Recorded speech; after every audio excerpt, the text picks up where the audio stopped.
everybody. First of all, I've never been to a conference with this much energy, so I want to give props to Josh and team for putting this amazing conference together. I mean, this is setting the bar really high for all the conferences that I'll go to next. I'm Yesenia. I work at Google. I'm one of the U.S. multicultural sales leads. I focus on bringing advertising revenue to YouTube specifically by focusing on the diverse consumers, so Hispanic, African American, Asian, and LGBT. And I've been there for 2.5 years. Hi guys, I'm Charisse Bernard. I'm currently at Spotify as a talent acquisition partner. I lead our campus teams for business and MBA recruitment, also PhD research recruitment at Spotify in the Americas.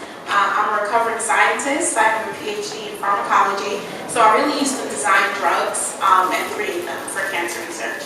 Happy to be here and I'm happy to speak to all of you. Thank you much. Eddie! Hey everybody, my name is Eddie Millis. I'm the president of a company called Gamera. I'm a veteran, and yeah, we're gonna have some fun today. Welcome. He's a straight shooter. Watch out, guys. He will not hold back. Natasha. Hi, I'm Natasha. Can you hear me? Hear me now?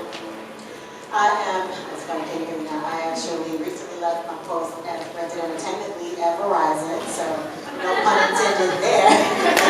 But I'm an entrepreneur as well, and I lead multicultural efforts as well as rented entertainment efforts for various different brands like Walmart. Hi everyone. Before I start, I just have to say I'm loving the number of women in the room.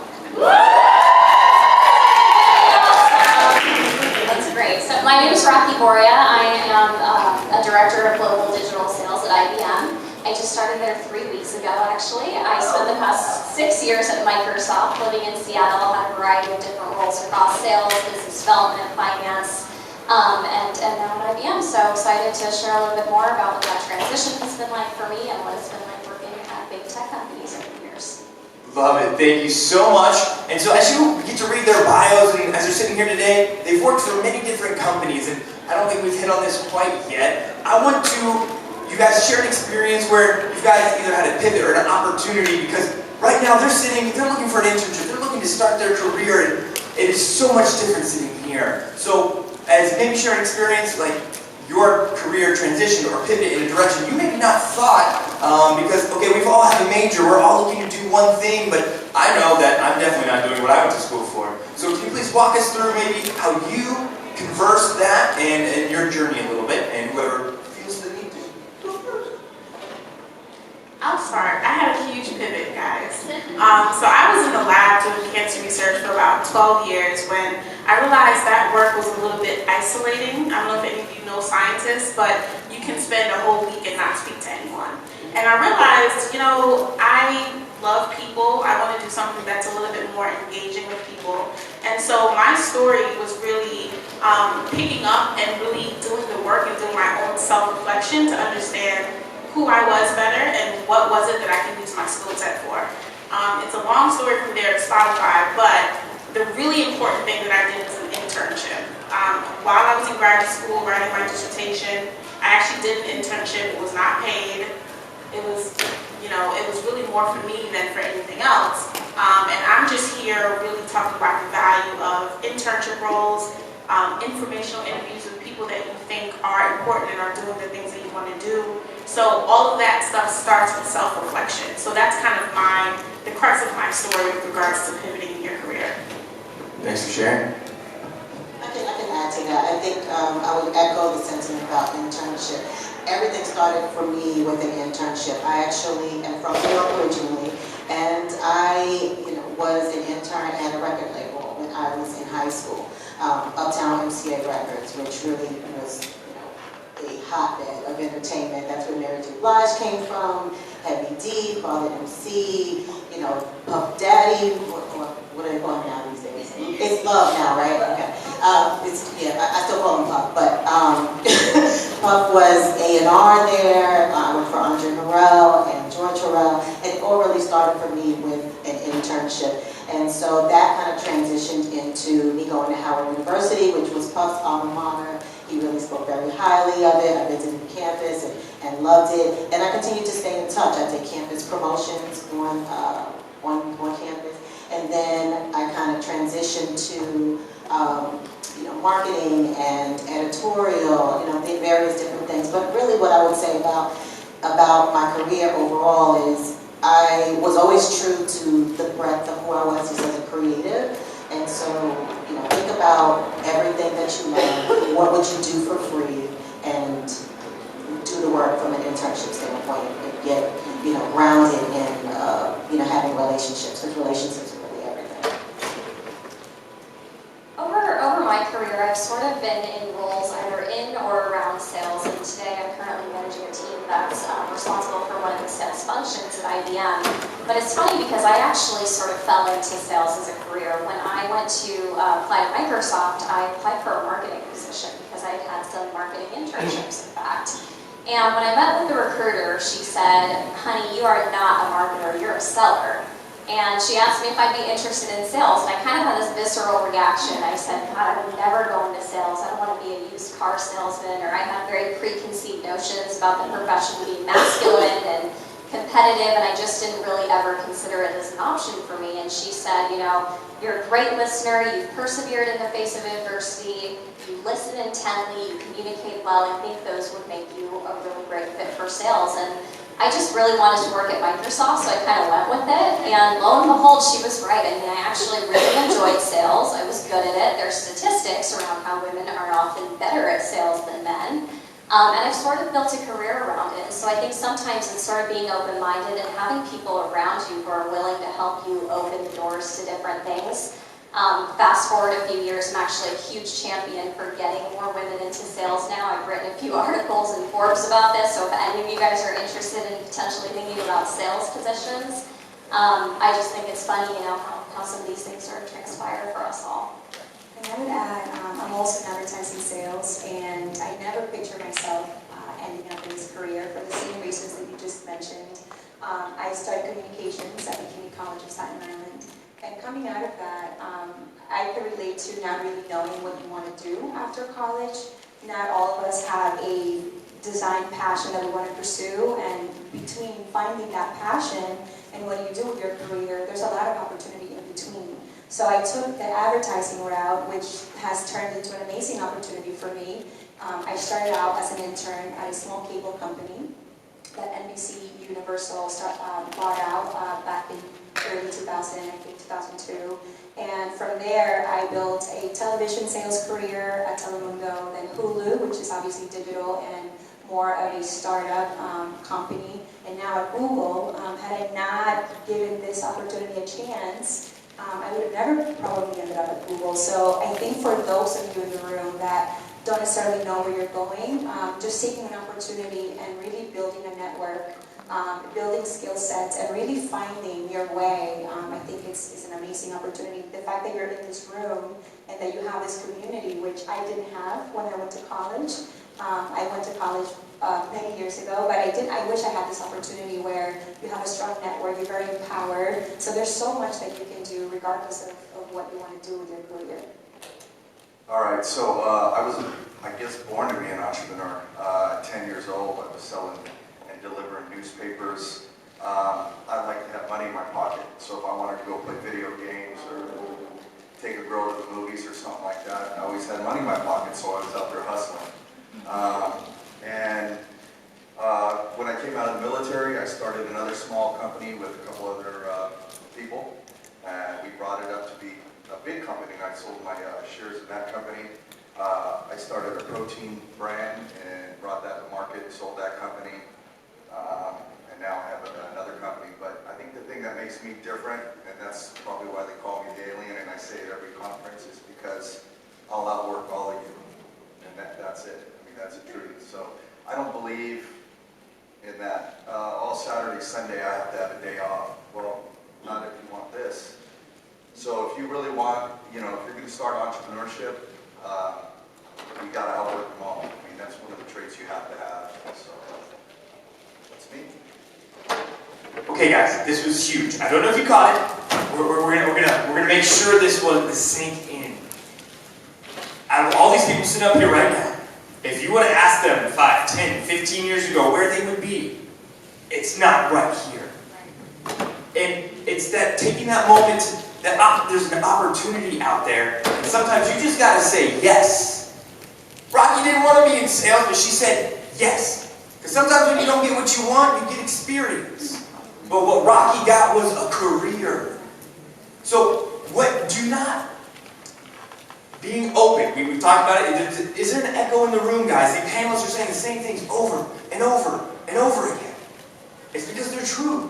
So, I just wanted to make sure we caught that yes, we all have a plan. One of my favorite sayings is, you want to hear God laugh? Tell them your plans, alright? Because they are not going to be what you thought they were going to be, but they could be even better. Alright, so don't be afraid to say yes. Alright, let's go back to the panel. Next question. So, what do you guys think are some of the biggest mistakes you've seen graduates make, kind of making this transition from their schooling into the workforce, the career force? And I know I would love to hear the entrepreneur aspect, because sometimes that's also very scary, and maybe some people do not grow up around that. But what are some mistakes you guys seeing that young people are making that you can help them avoid? I think the first thing is not having a clear vision. So let's say you want to sell lemonade, start a stand tomorrow. You should kind of identify your competition in the area. I mean, really have the building blocks to start your business. And I've been doing this for 5 years now with Circular Change, and you should see some of the things that come up with some of the students, their ideas. And a lot of them are so far-fetched, it's crazy. And it's great to dream, but you have to start at the beginning. And the beginning is a big hustle. So I would say just really list 5 or 6 things that you want to do as far as becoming an entrepreneur, and every day work towards those 5 or 6 things. Does that make sense? I would also say sometimes we think that the road to success is immediate, is fast. It takes a lot of time, especially if you have big dreams. The road to success has many, many different roads. Sometimes you go back to move forward. I think having patience, dedication, to your point, working hard, but just understanding that the road can be very long, and just because it's long doesn't mean that you don't pursue it, you don't continue working hard at it. I think especially today, a lot of young people that come to me, they want to get into Google or whatever company, and they think, I want to get promoted, I want to make the big bucks, I want to get that big title quickly, and it's not quickly. Some people are lucky enough to get there very quickly, but you do have to spend time focusing on the core, building your skills, learning, to your point, understanding your competitor set, understanding what's out there, understanding the industry, and investing in yourself. And then, once you reach that goal that you're working hard towards, it's also worth it. So just invest in that time that it'll take for you to get there. My comment is that I want to make sure that students know that your skill set and competencies are not the only thing that makes you successful in corporate America. The other thing is emotional intelligence. And that's important because you have to deal with changes that are happening every day in the workplace, maybe in your personal life, and the emotional intelligence that you need is really based on resilience. How are you going to bounce back? Because you can be the most skilled engineer, the most skilled seller, the most skilled anything, but if something gets on your nerves and you're not able to bounce back quickly, that's going to actually hinder you, right? So one thing that I want to make sure that all of you know is that there are levels to this. You have to be a holistic person, right? Develop your skills, develop your communication style, but also develop your maturity, your resilience, and the way that you think, the way that you communicate with other people, and start to learn how to manage conflict, right? Start reading up on managing conflict, because that's the other half of building a career. Building a life is learning how to manage conflict. I agree, and one thing that I would say I see a lot of is a lot of young people saying yes to everything, and I think it goes back to your point around just sort of the importance of focus. I myself did that all the time, and I just sort of found myself being randomized, and so I always try to coach people and tell them the best way to get to the next level or that next position is to focus on the current one that you're in, and I don't see people doing that enough. And so I would just encourage people, you know, when you're in your first job, find out who's gold star in your position, spend time with them, shadow them, because when you actually become a thought leader in your current position, that's when you start to see some of the opportunities come in, the awards come in, the promotions, things like that. So really focus on sort of what the assignment is at hand. And lastly, I'll say, don't chase the money, chase your vision. That may not be a popular thought, but let me explain. You know, a lot of young people come to me and say, oh, but this job, I have to choose between this job and this job, but this job is X amount of dollars and this other job is, you know, is much less. Well, you might be better off with the lesser paying job because of what it is and because of the exposure that you're getting and because of the relationships that you'll be able to build. So you really have to think about the roles holistically, whether it's an internship or, you know, your first job out of school. You know, I actually left a job that was paying, you know, twice as much to take a job at Essence Magazine. And it was the best decision that I ever could have made because the relationships that I had, and actually it was a relationship that I had from the internship from high school that got me into Essence. That, you know, so it's just crazy how things happen, and you know, you just need to continue to stay in touch with people, be genuine in building those relationships, because people can see, you know, just an ingenuous, a disingenuous type of person a mile away. There's so much of that. Everyone's just looking for, you know, their own, you know, whatever they might want out of the situation. But be genuine. Figure out if there are things that you can add to, you know, to a conversation. And that's pretty much it. I think I definitely echo the sentiments of the rest of the team as well. Thank you. And Rocky, you mentioned a word, you said coaching. And I know when we kind of transition, I'm sure each one of you have a mentor, a guide, somebody who invested in you, somebody who saw something in you that you maybe did not see. What is a word of advice when these young leaders here are searching to grow and foster, or, you know, reaching out to a mentor? Maybe give us an experience that you had, or the importance of it, or how to go about building a relationship like that. Well, I guess I'll answer that one. I think that's kind of hard because, like, for me, you have to be hungry. I mean, you know, I always say that, this is like my saying, a lion doesn't look in the mirror and say, oh, I wish I was a lion. He already knows. You know, I'm hungry. Like, every day I'm hungry. I can't wait to get up. No one had to tell me to go run Central Park today. I got up and I did it. You know what I mean? I don't look for excuses. So, with that being said, I have found it hard to find some good interns because the hunger isn't there. And it might be there for a week or 2 weeks, and then they get caught up in something else, and then they're not focused anymore. So I think that the main character in finding someone like us to mentor you is really, you have to be hungry. It's kind of like that story of the student kneeling at the Shaolin Temple's, the master's door for 3 days just to get into the Shaolin Temple. I mean, you have to be dedicated. And we can see that. So when someone comes up to me and says, hey, can you mentor me? I will, but you've got to be hungry. And there ain't no days off or nights. Yes. My answer to that is, when you're looking for a mentor, you have to understand that the mentor that you probably want is super busy and has a million things to do, right? So students, you have to drive that relationship. Do you guys know that you're supposed to be driving your mentor relationship? Does anyone know that? Do you guys know? Yeah. Okay, right? So what do I mean when I say drive the relationship? I mean, you put the meeting on the calendar. You decide what you want to talk about. You have a list of agenda items. You have a list of what you want to get help on. If it's your resume, you have the specific questions. If I have a mentee, there's no way that I should have to tell you what we're meeting about. Because I just came from like 8 meetings. So you have to tell me what you want to meet about and drive the relationship. Has anyone ever heard the term manage your manager? Yes. Right? You have to manage your mentor. You have to make sure that you're getting the nuggets of goals that that person has gone through in this experience, and you have to drive the relationship.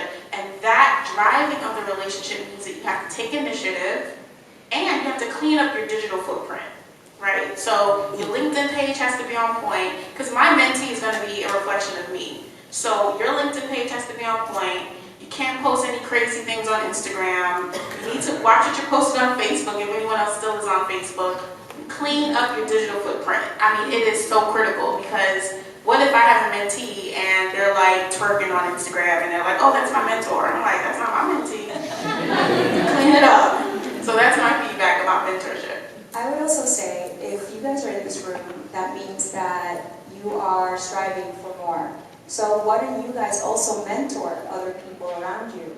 I would encourage you to look at the people that you're going to classes with, the people in your neighborhoods, in your building, in your next door neighbor. I bet you there's a lot of people that need mentorship. So even if it just means, hey, come to this conference with me, even if they're not in school, hey, there's something that you can learn. I think when you mentor people, you learn the most, and then that's when you know what you need from a mentor as well. To your point, Dr. Cherise, you have to really know what you want out of that mentorship, right? You really have to know, hey, is it career guidance? Is it building emotional intelligence? Is it, what do I want with my life and my career? Help me find that passion. So you have to guide that discussion, but I would also encourage you to mentor those people around you, even if it's your siblings, your neighbors, your people that you're going to classes with. There's a lot of need for that. So I think you can learn a lot by mentoring other people as well. Yeah, and FYI, a mentor does not have to be somebody who's younger than you. A mentorship is a two-way street, and nowadays more than ever, especially in tech, we're seeing a lot of leaders who want cross-generation mentorships. They want to mentor young people because they want to keep up with the industry and what's going on. And so, I'm involved in cross-generation mentorship where people say, wow, you helped me really connect with my kids better, or you helped me connect with our customers better. So anytime you're in a relationship, you should also think about what can I give back to this relationship. Yeah, and I'll just add, over time, you will learn that your mentor relationships will evolve, and that's okay, right? It's important that you continue to freshen those relationships, because they may make sense at one phase of your career and may not make much sense as you kind of transition to something new. So look for different mentors in different areas, and I think that will also really help you. I want to just go back to sort of the essence of your question, because you asked us, how do you actually get started, which is sort of the tough part. My advice to you guys, the second you land a job, you only get to be new once. And I'm in that state right now, and I'm trying to really capitalize on that, because when you're new to the workforce, you're young, you're fresh, you have this amazing opportunity to reach out to whoever the heck you want to and say, hey, I'm new to the company, I've heard your name, it sounds like you've navigated really well through your career, I'd love to sit down with you and learn more about your team and get some advice. And I will tell you, pretty much everyone will say yes. When I went to Microsoft my first year, I probably reached out to 100 different people. I've been doing that at IBM over the past few years, and you just really never know. I mean, you hear the phrase, your network is your net worth.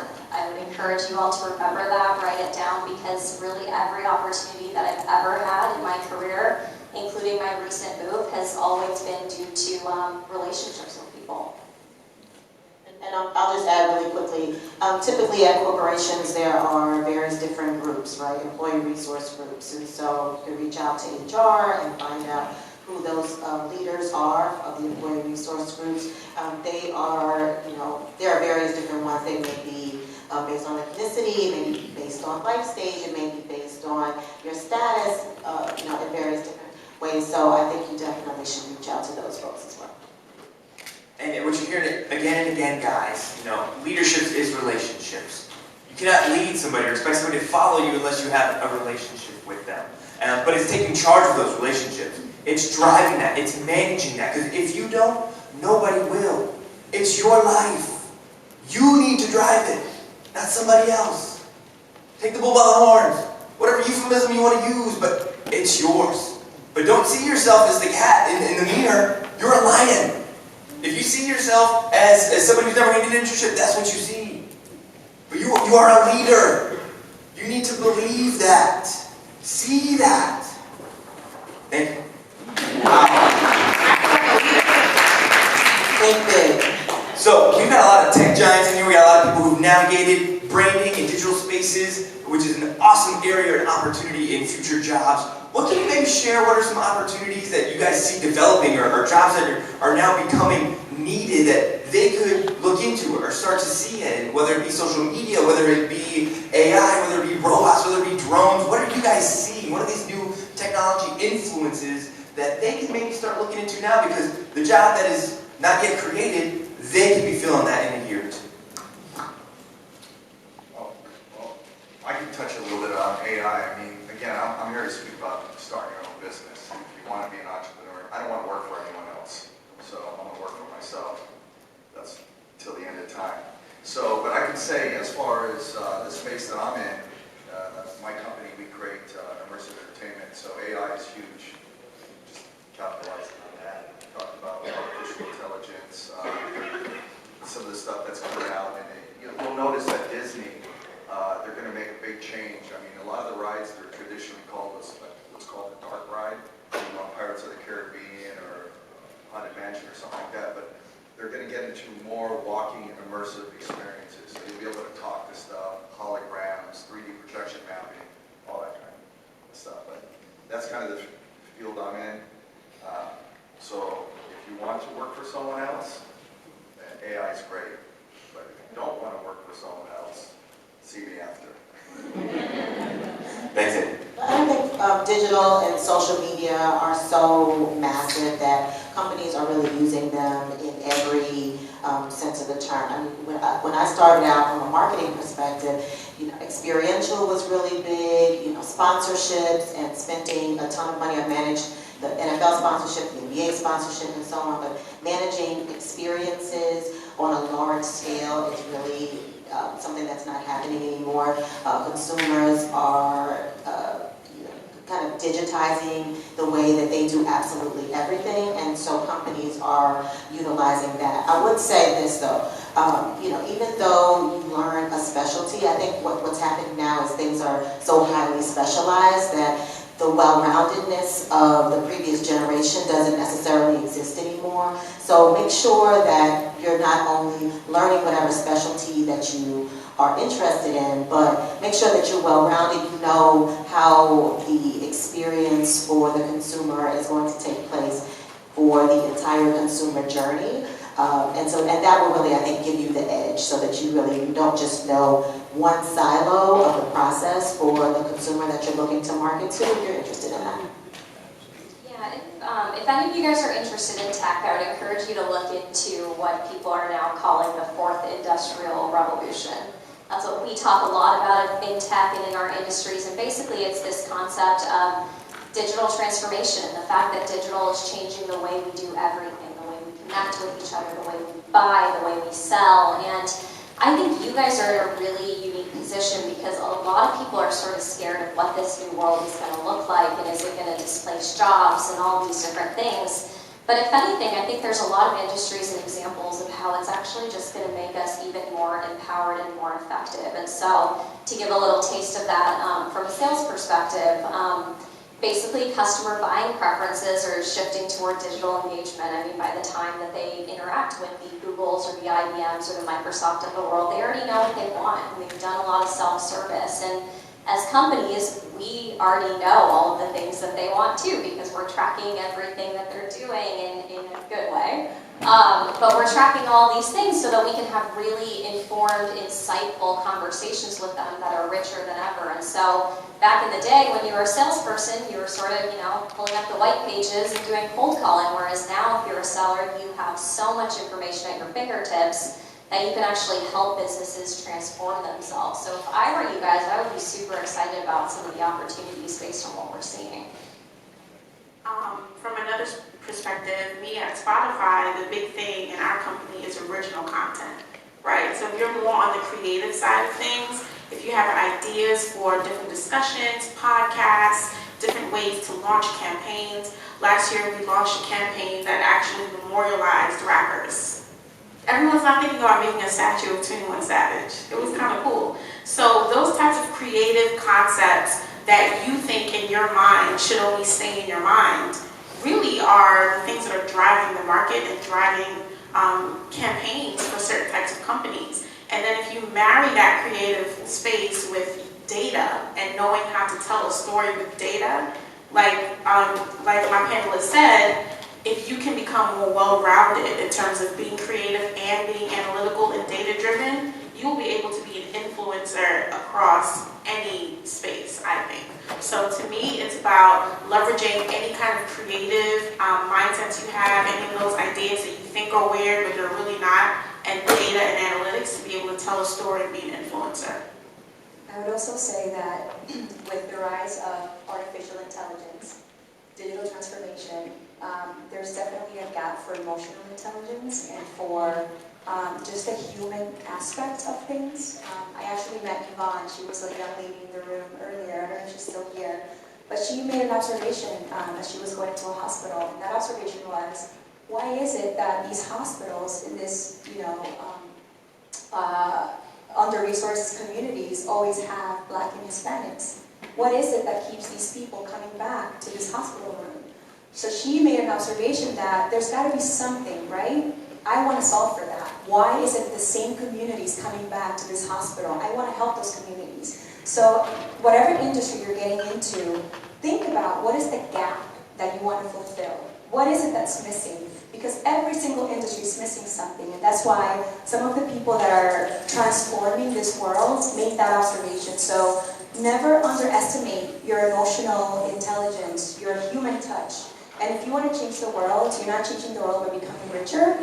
How are you becoming richer and helping people, right? I think that's what I wanted to add, that there's a gap in every single industry. And just because everything is turning into digital or AI, there's a gap for that human touch, and you can fulfill that. Thank you so much. I don't know about you guys, but I've made some mistakes. Just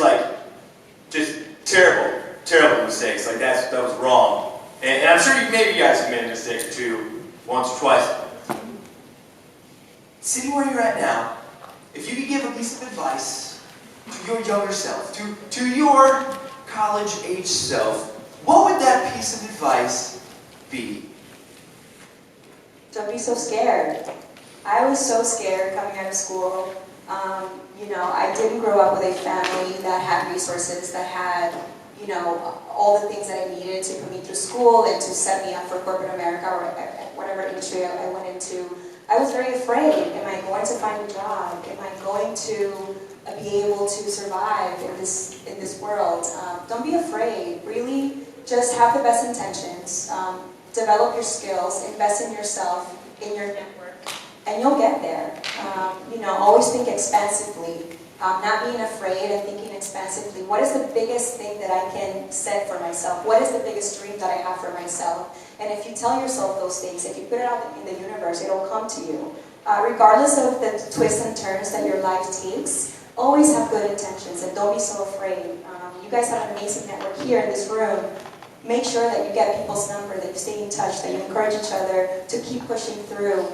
4 years in college seems really long, but it goes by so fast. What do you do after that? Don't be so afraid, because there's so many opportunities. And if you have the best intentions, if you prepare yourself, you're going to get there. I think my biggest mistake coming out of school was only hanging around people who looked and spoke like me. Now that I'm older and I'm working in the field that I work in, I'm understanding the importance of diversity of thought. Because if someone has a very drastically different experience from you, they're going to come and bring another type of asset to the table. They're going to bring another kind of idea, a completely different thought process. And when I was your age, I think I only just felt comfortable around the people who looked like me. And that's a mistake. As you get older, you are going to want to be the most well-rounded person because you want to be able to be authentic in whatever you're doing. And sometimes diversity of thought and diversity of ideas is really what catapults you to that next level. So don't make that mistake. I feel like this room is extremely diverse. I'm very impressed with that. But even just in your own circles, in your own spheres of influence, make sure that that's diverse as well. So I will say, don't quit, ever. And if you make a mistake, just make some corrections. I had a big sum of money taken from me in a business transaction. Literally, I was negative in the bank account. But 3 years later, I built $1 million company. So because I went out there and I said I'm going to do it. And so if you're going to make some mistakes, you may fall, but get back on the horse, as they say, and keep going. Yeah. I would say play the game. A lot of you want to be entrepreneurs, a lot of you want to be in corporate America, regardless of the fact you have to play the game. You have to know what the rules of engagement are. And that's where those mentors come in. That's where watching and learning comes into play as well. And also, to the earlier point, you've got to outwork everyone. I think your generation has and I'm going to say this because this is what a lot of you should know, is that your generation has a reputation for not working as hard, right?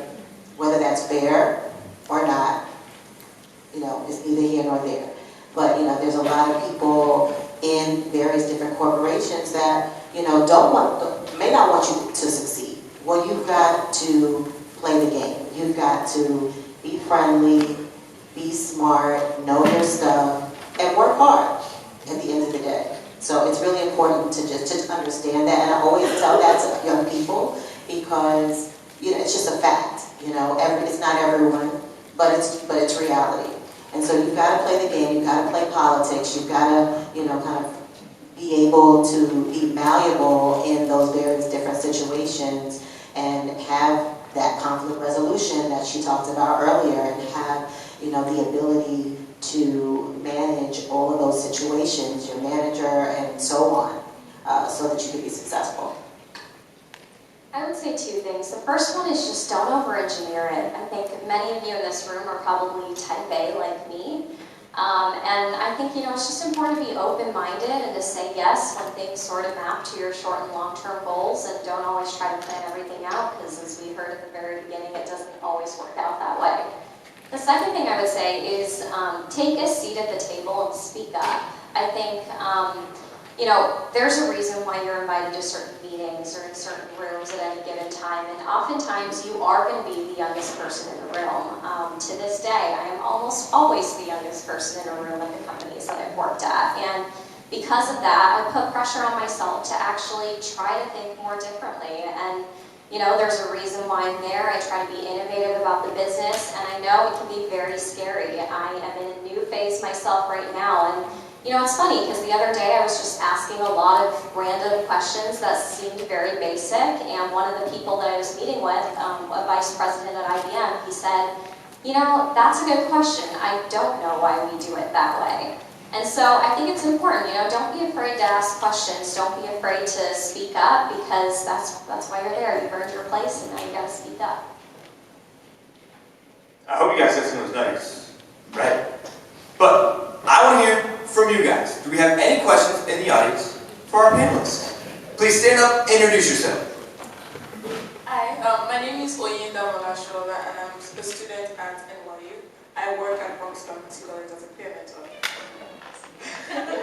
So my question is this. I've always heard people from the humanities and social sciences talk more theoretically about their goal and purpose in life. But I'm curious from the business and technology perspective, what's your purpose in life, and when and how did you find it? Big question. Big question. Can I start? Okay. Okay. So I love that question because I love purpose, right? Your purpose is not always what your career is. However, when you get to the point where your purpose and what you're doing for work aligns, that's when you love waking up in the morning. It is the best place ever. So actually, that's where I am now. So my purpose is related to exactly what we're doing here. Being an influencer to young people trying to make a transition. It doesn't have to be transitioning a career. It could be transition of thought.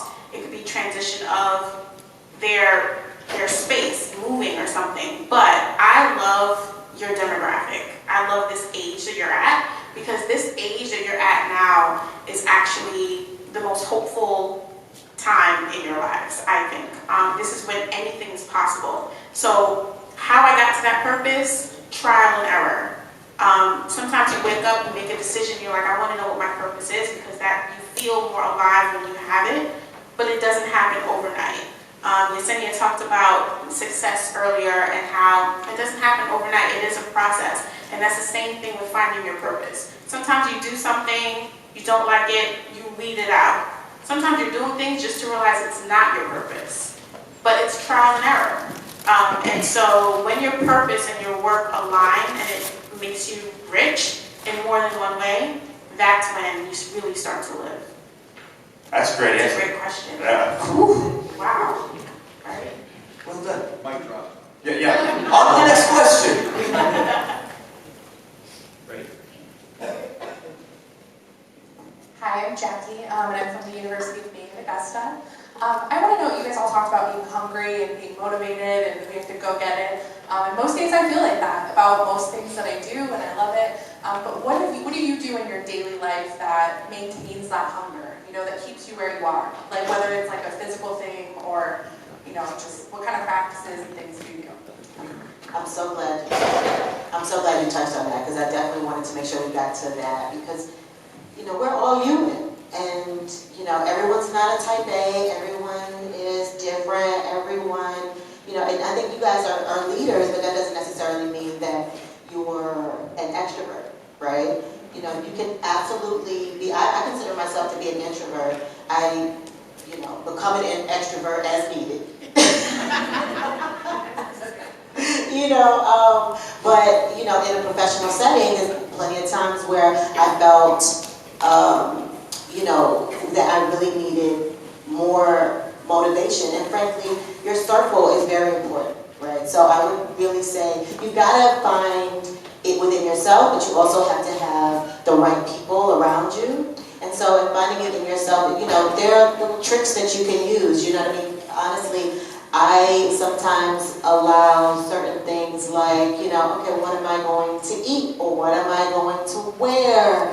What am I going to, the little things that are going to get you moving to trick your brain into being positive about that moment, right? And so I think that, you figure out what that is for yourself, but, having those just little things, and also just having a circle that you can reach out to that are going to give you positive reinforcement and allow you to feel good about yourself in the process. They're not going to beat down on you saying, girl, what are you talking about?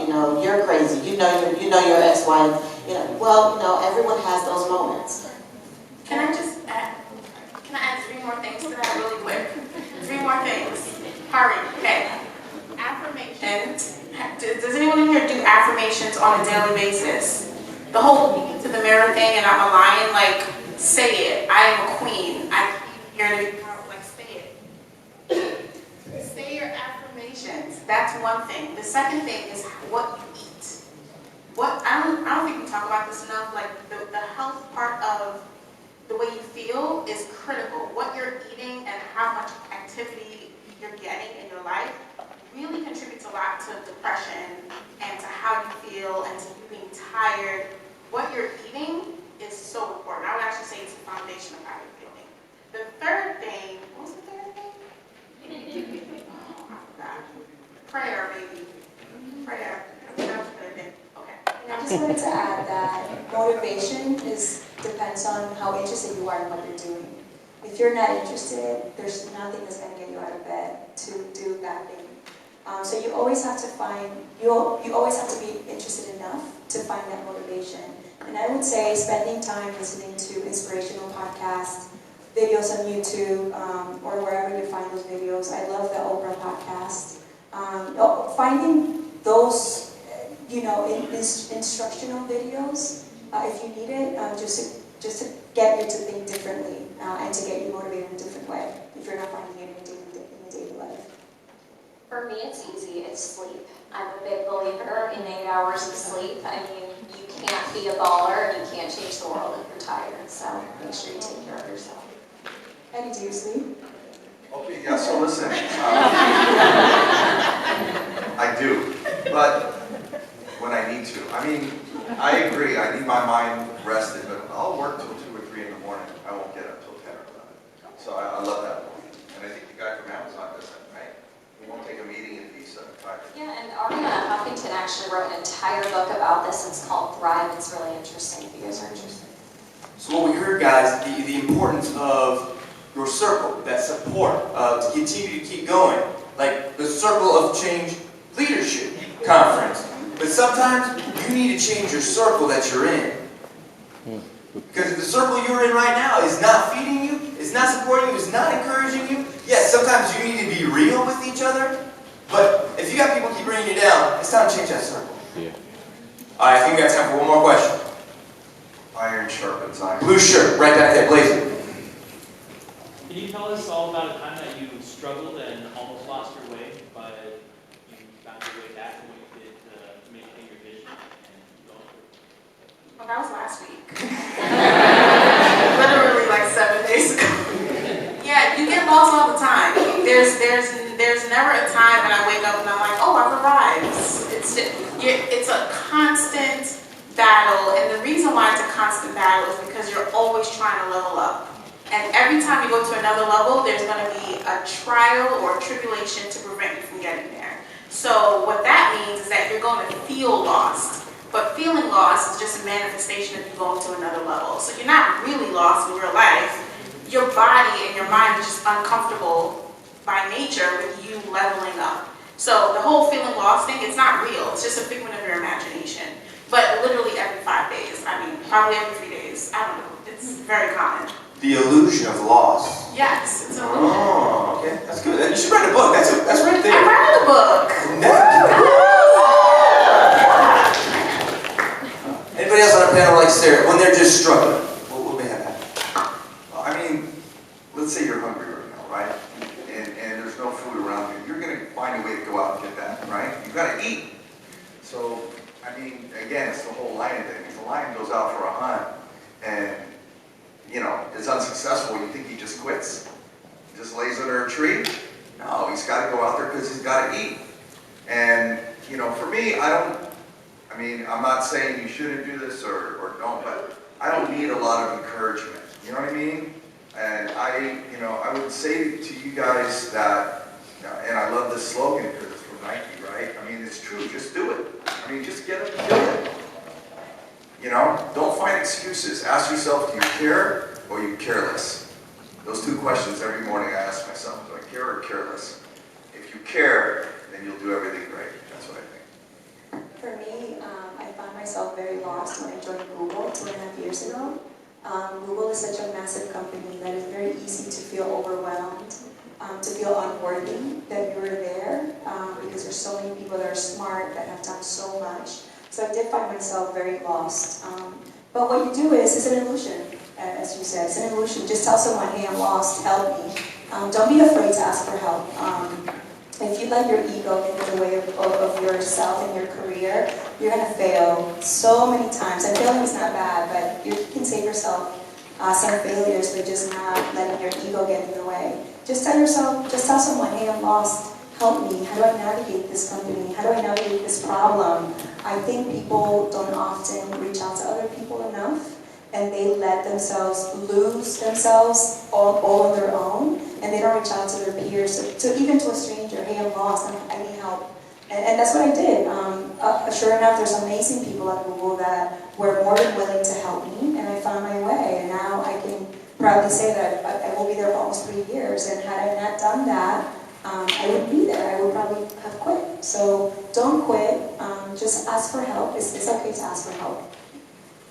I'll add, I was at Verizon for 12 years, really long time, especially nowadays, to be in a corporate role. So I definitely had those moments where I was frustrated when, I felt like, we should be doing things this way versus another way, et cetera, But, sometimes, you really have to just sit down and strategize. You have to understand the leadership that you have to understand different perspectives. And so it's important that I think you not only just, think about your own perspective, but work with others in your circle, have conversations with people on your team. I think it's also important that you, have something going outside of work, right? You don't let your career simply define you, because you're more than just that. You know, for me, what I decided to do was, since we weren't doing things the way that I wanted to do, I talked with people in my circle about that, and they let me know, well, hey, so-and-so, this, you may be able to consult with so-and-so because they're doing this, and that actually launched my consulting business. I had all of these relationships with talent that were kind of going to waste when we kind of evolved the strategy, and so I decided, oh, well, let me share my perspective with them, and then, oh, well, I ended up being brand manager for this person and that person, and these are people that you see on TV every single week, or people that are on the radio. So, I leveraged the relationships that I had, I leveraged my circle to really push through my trying times. Just like last night when we were sitting in a circle, we were vulnerable, right? And as Yesenia said, she reached out to somebody. Everybody in here wants to help somebody, but why won't we allow somebody else to help us? And they can't help us unless we talk to them. Alright? And a lot of people see vulnerability as weakness. That is a sign of a good leader. Is to admit when you don't know, when you can't, when you ask a question. So don't think you have to do it all by yourself. You have to know everything. That's a fallacy. False. We're here. If you want to go fast, go alone. But if you want to go far, go together. Right? We're better as a team. So, ladies and gentlemen, please give a big round of applause for our panelists.